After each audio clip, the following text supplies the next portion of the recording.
สบายดีทุกคนเนาะวันนี้เราจะมาสอน Samsung A04 นะลูกค้าเพิ่นว่ามันสาเขาแต่มันบ่ขึ้นโปรเซสแล้วมันก็บ่ขึ้นกาสาแล้วเพิ่นเขามาเปลี่ยนแบตเนาะ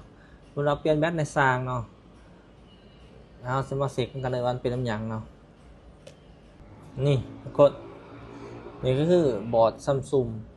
A04 เนาะนี่เราจะไปสอนกันเลยเนาะมันเป็นน้ำหยังหลังจากนั้นเราก็มาจับซับพลายเบิ่งอาการกินกระแสก่อนนี่ถือว่ากินกระแสซอดเต็มแม็กเนาะจนค่อนออกเลยนะนี่หลังจากนั้นเราก็เปิดโปรแกรมเบิ่งลายวงจรเลยเนาะนี่ลายวงจรนั้นเป็นไฟลักของบอร์ดเลยเนาะนี่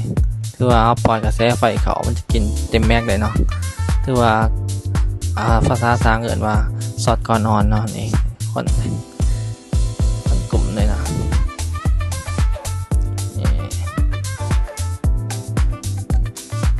หลังจากที่เราเปลี่ยน IC ตัวมันสอดออกแล้วนะเราก็มาเปิดซับพลายวันหนึ่งเพิ่งกินกระแสเนี่ยมันจะกินกระแสต่ำนะแต่ว่ามันเปิดเครื่องได้นี่